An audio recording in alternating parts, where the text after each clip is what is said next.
Hello students, myself Dr. Jayanta Bhattacharya and welcome to my YouTube channel. Now we are going to discuss Political Science Chapter 1 Class 9, what is democracy, why democracy. I will complete this entire chapter within just 10 minutes, mind it, just 10 minutes you can grasp entire chapter. So listen it carefully and without wasting any time we are going to start. But one thing I must say, just subscribe this channel, like it and share it and comment it what your requirements still remain and what you exactly want. Definitely I will provide you answer and all the WhatsApp number and Instagram ID, all this given in my description box. So without wasting my time, I just going to concentrate in the chapter. So the chapter is what is democracy and why democracy. What is democracy? Democracy is a system for the formation of the government. Mind it, democracy is a system for the formation of the government where people can choose their representatives. Okay. Next thing is, what are the features of democracy? Just see features. First thing is equality, matlab everyone is equal before the eyes of law, and regarding government opportunity everyone can afford equally. Next thing is individual freedom, that means whatever you want to desire, either doctor, engineer, serviceman, teacher, etc., whatever it may be, you can have. Next thing is free election. Every after certain period election will be conducted. Just try to remember these points only, then you can easily write down. Next thing is political participation, that means every political party or individual can participate in the election.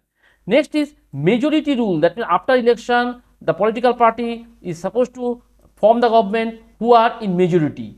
Next thing is popular representation, that means after election those who are getting majority vote and become popular, he is supposed to form the government.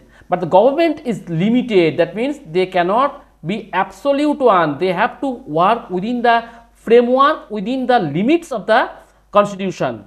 Next thing is peaceful changes of the government, that means after election whenever a political party fails to secure for next time, that very government needs to hand over to the winner party in the next election.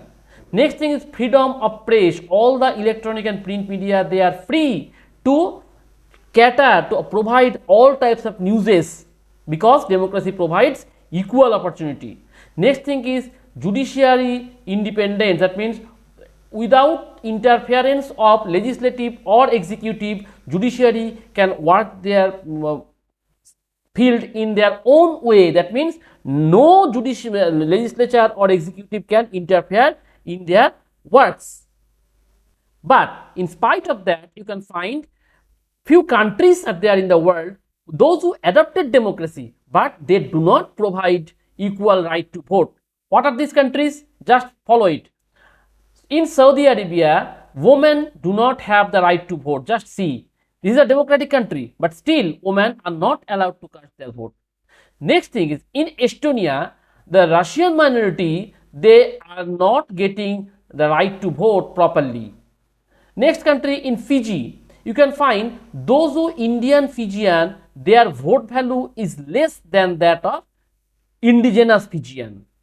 So normally democracy says right to equality, equal vote, but these countries are the exceptions. Now in major countries of the world, they adopted democracy. Why? Definitely they found very useful things. According to their opinion, they stated few arguments in favor of democracy. What are these? Just see.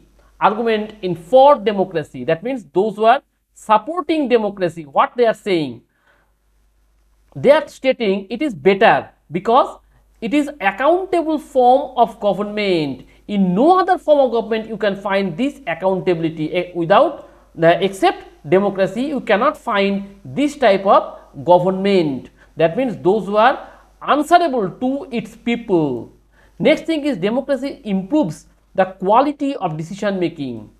By means of more and more discussion, you can improve the quality of decision making. Next thing is, democracy provides a method to deal with differences and conflicts. Mind it, our society is versatile, multi-purpose language, religion, culture, food habit, etc. But it is democracy who provides the method to deal with all types of differences and conflicts. Next thing is, democracy enhances the dignity of citizen. Just see, each and every citizen, whatever it may be, his or her social, economic, political status, it matters nothing. Democracy enhances the dignity of every citizen. Next thing is, democracy is the only system where it allows to correct its own mistakes. Say, at the time of decision making, if a decision has already been taken, but after that they realized that there is some faults, then they can reinitiate for its solution. But the people, those who are against democracy, what they are saying? Very simple. They, according to their opinion, that means those who are against democracy, they are stating that democracy leads to instability, because if the coalition government is there, then there is extreme possibility to dissolve any time. Next thing is, democracy is all about political competition, so there is no scope for morality. Next thing, as democracy involves so many people, so for consultation it requires more time, that means it leads to delay. Next thing is, elected leaders do not know the best interest of the people, that leads to bad decision. That means if the people, those who become minister having no education, he or she cannot take proper decision, so it is a real problem. Next thing is, democracy leads to corruption. Why?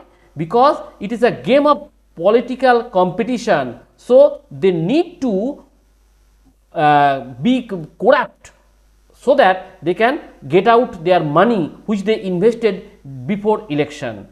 Next thing is, ordinary people do not know what is good for them, they should not decide anything. That means ordinary people, those who are not educated properly, they are not well aware, they do not know exactly what type of decision it requires to have or the situation is demanding. These are the arguments raised against democracy. But in spite of that, major countries have adopted democracy. However, if we compare, we are just talking about democracy, but if we compare democracy and non-democracy, then what can we see? Just see, democratic government and non-democratic government difference.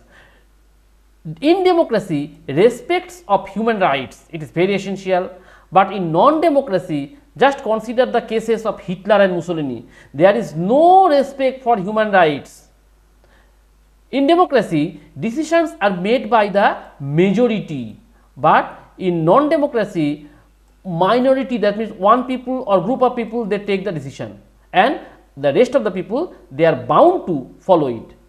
Next thing is, there is a political competition in democracy, but in non-democracy, only single party may be there, no other political parties are there, so there is no political competition.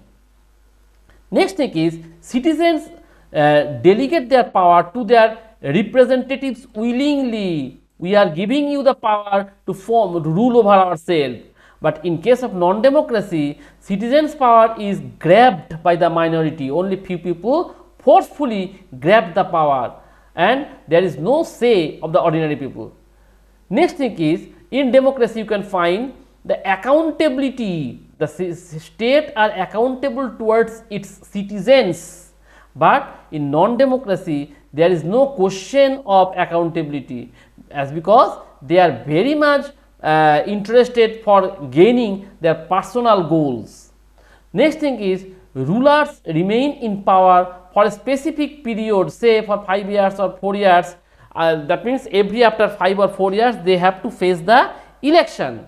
But in non-democracy there is no question of election. That's why once they get the power, they remain in power for their until they maintain the power. So these are the basic things of this chapter. Just try to remember it, and you can easily express this chapter to your teacher, to your class, to your friends, and everywhere. So mind it, subscribe my channel, like it, comment it, and share it among your friends. And we are shortly bringing more chapters within just 10 or 12 minutes so that you can remember properly. Thank you.